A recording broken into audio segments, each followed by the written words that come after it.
tiang salib. Apakah itu menjatuhkan? Sementara di kitabnya ada Galatia 3 nomor 13. Mohon maaf, izin stis ya videonya, karena saya sebagai evangelis atau apologet menggunakan hak jawab di dalam meluruskan segala tuduhan-tuduhan terhadap Tuhan Yesus atau terhadap Alkitab.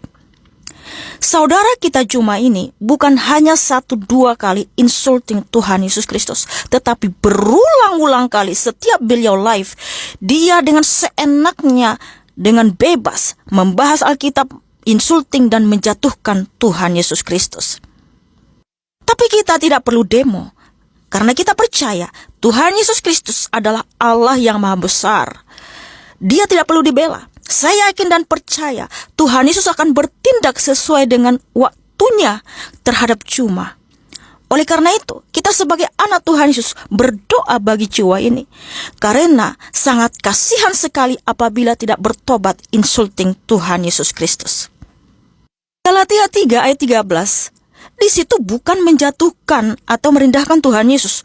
Justru di situ terbukti bahwa Tuhan Yesus adalah Allah yang maha besar, yang dimana pengampunannya, kasih sayangnya terhadap umat manusia sudah dilakukan 2000 tahun yang lalu, bukan sekedar janji-janji ataupun nanti-nanti.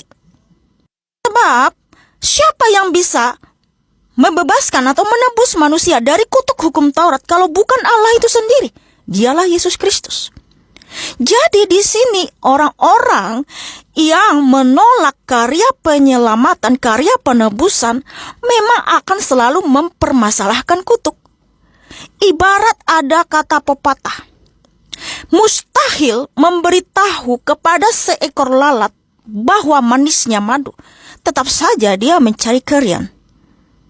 Nah, kutuknya selalu diambil sama orang-orang yang menolak penebusan, tetapi penebusannya, karya keselamatannya tidak pernah diambil sama dia. Nah, tapi kita, orang Kristen yang percaya kepada Tuhan Yesus, bersyukur karena punya Tuhan yang penuh kasih dan penuh pengampunan kepada kita. Sebab Tuhan Yesus telah menunjukkan dia adalah maha pengampun, di mana di Galatia 3 ayat 13-14, Kristus telah menebus kita dari kutuk hukum Taurat dengan jalan menjadi kutuk karena kita, sebab ada tertulis, terkutuklah orang yang digantung pada kayu salib. Yesus Kristus telah membuat ini supaya di dalam dia berkat Abraham sampai kepada bangsa-bangsa lain, sehingga oleh iman kita menerima roh yang telah dijanjikan itu. Nah, Tuhan Yesus telah menebus kita dari kutuk hukum Taurat, yaitu kutuk maut, sehingga kita diselamatkan oleh apa? Efesus 2 ayat 8-9. Sebab karena kasih karunia kamu diselamatkan oleh iman, itu bukan hasil usahamu, tetapi pemberian Allah. Itu bukan hasil pekerjaanmu. Jangan ada orang yang membanggakan diri.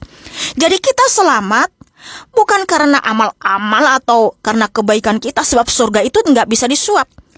Sehingga kita diselamatkan karena pemberian Allah, yaitu Tuhan Yesus di atas kayu salib. Itulah kenapa saya bangga menjadi pengikut Tuhan Yesus, sekalipun mungkin ada orang-orang para polemikus insulting Tuhan Yesus dengan mengatakan disunatlah, netek dan segala macam. Tapi saya bangga punya Allah seperti dia, karena sudah terbukti pengampunannya bukan sekedar janji-janji ataupun nanti-nanti. Karena apa? Kalau di dalam hukum Taurat atau dalam kitab para nabi ada tertulis hukum dui ganda saksi. Jadi kalau pengakuan atau kesaksian dari 2 orang lebih, kesaksiannya sah. Namun kalau hanya 1 orang yang ngaku-ngaku mendapatkan wahyu atau menerima penglihatan dari Tuhan, 1 orang yang ngaku-ngaku, itu perlu diragukan. Itu dalam hukum Taurat. Tetapi yang memberikan kesaksian di dalam Alkitab ini, yang melihat karya penyelamatan Tuhan Yesus itu bukan hanya 1 orang, tapi lebih dari 40 nabi dan rasul, dan juga orang-orang di zaman itu yang melihat Tuhan Yesus mati dan bangkit pada hari yang ketiga. Tuhan Yesus telah terbukti memberikan kasih karunia keselamatan atau pengampunan, sehingga kita umat manusia dibebaskan dari kutuk maut, supaya yang percaya kepada dia tidak binasa, melainkan beroleh hidup yang kekal. Siapa saksi-saksinya? Saya kasih 3 contoh aja, yaitu rasul dan raja. Di mana Raja Daud telah menuliskan di Mazmur 68 ayat